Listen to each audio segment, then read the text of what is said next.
আজ 28শে মার্চ বাংলা চলচ্চিত্রের রাজপুত্র সাকিব খানের জন্মদিন। শুভ জন্মদিন সাকিব খান।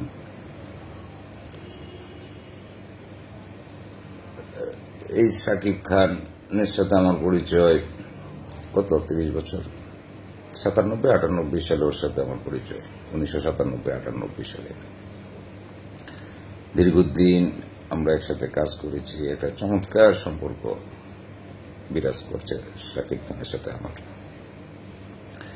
কারণ আছে, আমরা পাশাপাশি থাকতাম। তারপর আমি ওকে নিয়ে 14টা মুভি বানিয়েছি। এটা একটা বিশাল জার্নি। এই বিশাল জার্নি একটা মানুষের সাথে এতদিন চলাফেরা করলে, কাজ করলে একটা সম্পর্ক তৈরি হয়।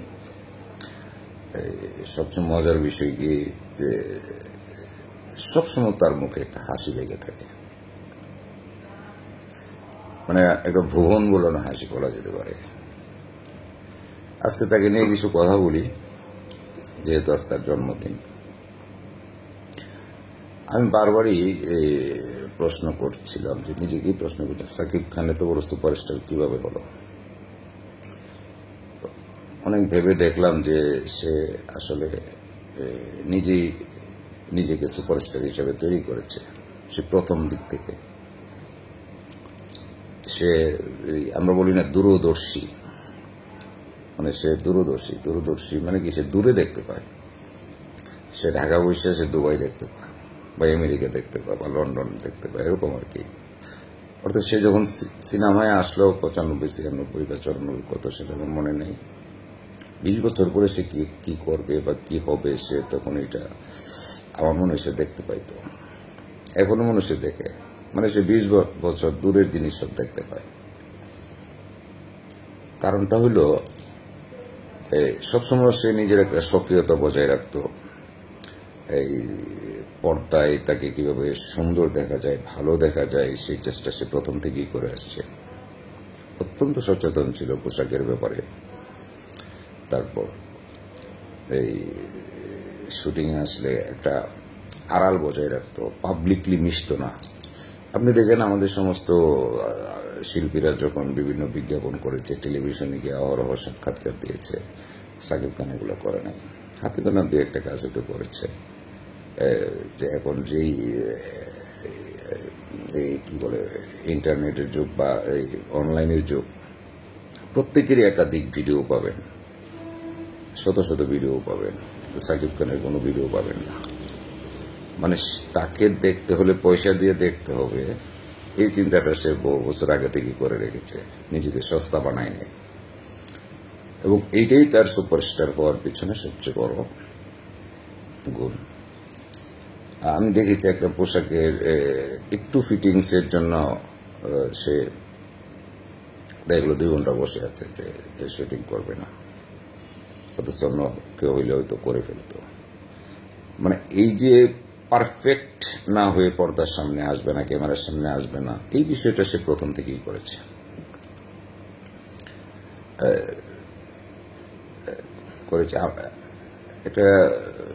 একটা কথা বলি, সাকিব খান কিন্তু আমি সাকিব খান বলি না, বা সাকিব খানও আমাকে শাফি ভাই বলে না।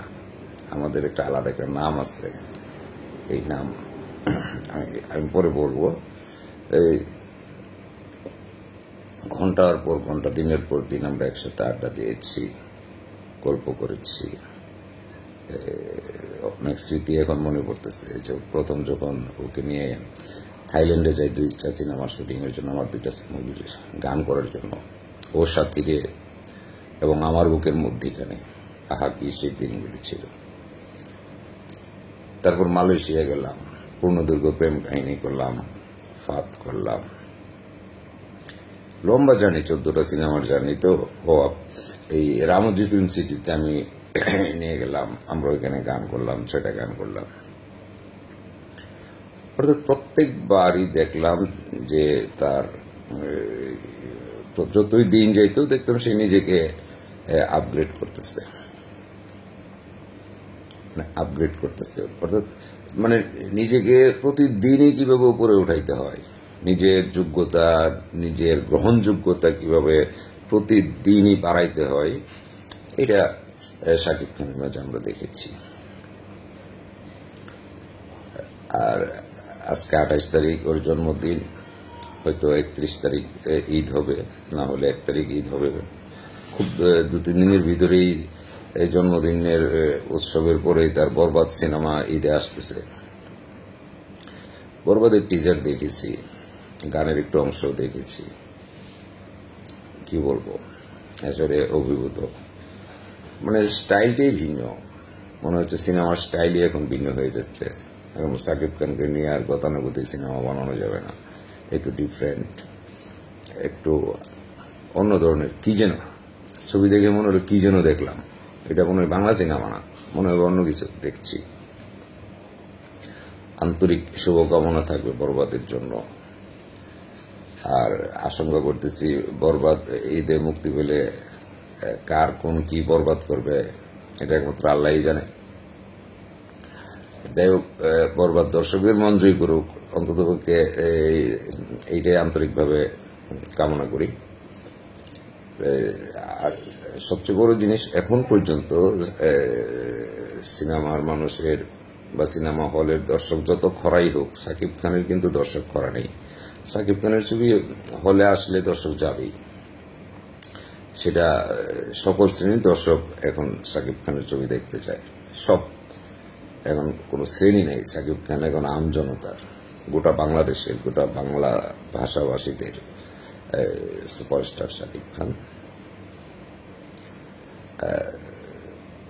এখন সেই নামটা বলি যে নামে ওকে ডাকতাম, অনেক কিছু বলে ফেলেছি। আমাদের ব্রাহ্মণবাড়িয়া আঞ্চলিক ভাষায় একটি শব্দ আছে, ইতান। আমি একবার শাকিব খানকে বলছিলাম যে ইতান কইরো না, আমার প্রথম ছবিতেই। এটা আমাদের বাংলা ব্রাহ্মণবাড়িয়ার আঞ্চলিক শব্দ। তখন থেকে সে আমাকে ইতান ভাই বলতো, আর আমি শাকিব খানকে বলতাম ইতান। এগুলো নিয়ে আমরা অনেক হাসাহাসি। শাকিব অনেকের সামনে আমাকে বলতো যে সেই ভাই আঞ্চলিক ভাষায় ইতান বলেন। অত্যন্ত চমৎকার একটা সুসম্পর্ক আছে, এখনো আছে। হয়তো এখন দেখা হয় না, কথা হয় না, মাঝে মাঝে ফোনে কথা হয়। যাই হোক, আবারও আমার অন্তরের অন্তঃস্থল থেকে শাকিব খানের জন্য, তার জন্মদিনের জন্য শুভকামনা রইল। বাংলা চলচ্চিত্রে উজ্জ্বল নক্ষত্র হয়ে তুমি যুগ যুগ বাঁচো। শুভ জন্মদিন। আর বরবাদের জন্য শুভকামনা রইল। অর্থাৎ প্রত্যেকবারই দেখলাম যে তার যতই দিন যেত দেখতাম সে নিজেকে আপগ্রেড করতেছে।